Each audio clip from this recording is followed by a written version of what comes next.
Hello everyone. Today we learn about server and client side scripting. What is server and client? Server is a physical computer dedicated to run services to serve the needs of other computers. Depending on the service that is running, it could be a file server, database server, home media server, print server or web server. Client is a computer hardware device or software that accesses a service made available by a server. The server is often but not always located on a separate physical computer. Here is a picture depicting a client and a server. Usually client requests for a service from the server. Looking at the request that is made by the client, it processes the request of the client and responds back to the client. Server-side scripting. Server-side scripting is a technique of programming for producing the code which can run the software on the server side. In simple words, any scripting that can run web server is known as a server-side scripting. Operations like customization of a website, accessing a database and so on. Server-side scripting, the process requires server interaction.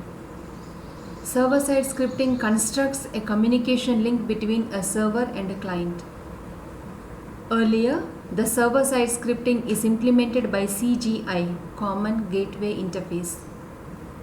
Server-side scripting languages were evolved such as Python, PHP, Ruby, Java, and etc.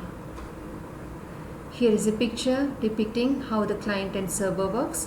So here is a client. For example, client can use a web server, web browser, and send a request via internet to the server, that is to the web server.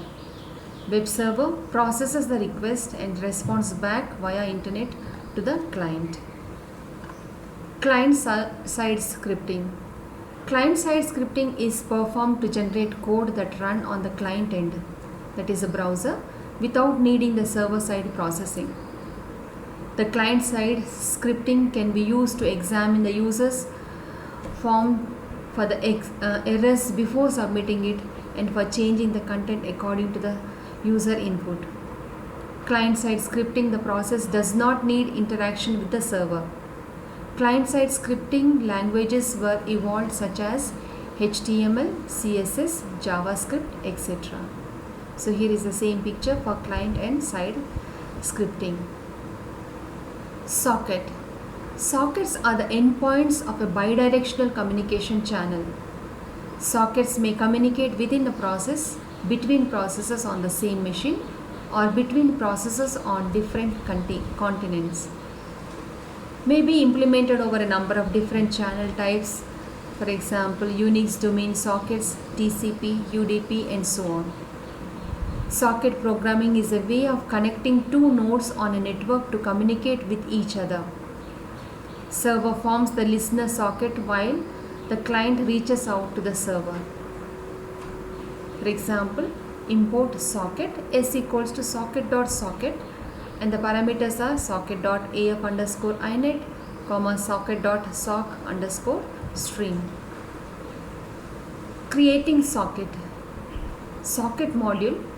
To create a socket, you must use socket.socket function available in socket module. Syntax is s equals to socket.socket and the parameters are socket underscore family and socket underscore type and protocol set as 0. Socket have terms and descriptions. The first one is domain, the family of protocols that is used as a transport mechanism. These values are constants such as AF underscore inet, PF underscore x25 and so on. Second, type. The type of communication between the two endpoints, typically SOC underscore stream for the connection oriented protocols and SOC underscore DGRAM for connection-less protocols. Third, protocol. Typically it is 0. This may be used to identify a variant of protocol within a domain and type. 4. Port. Each server listens for clients calling on one or more ports. A port may be a fixed port number, a string containing port number or name of a service. Socket methods. In socket there are two types of methods. They are server socket methods and client socket methods. Server socket methods are s.bind, s.listen, s.accept. Client server methods are s.connect. And also we have general socket methods. They are s.receive, s.send, s.receive from, s.send to, s.close, and socket.get host name. A simple server.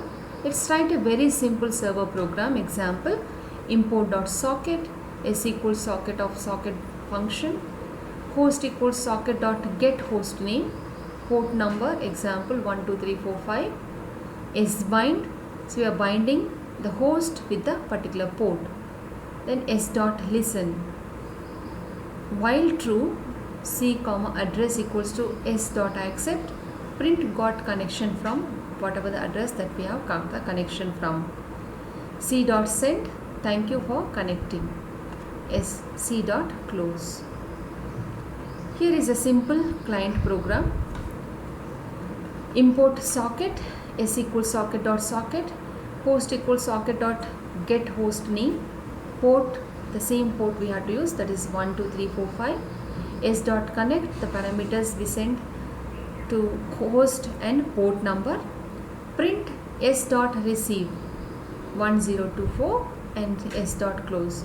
So what with the output here, got connection from whatever the IP number here in this example 127.0.0.1 and 48437, that's a port. Thank you for connecting is the message that comes from the server. Thank you.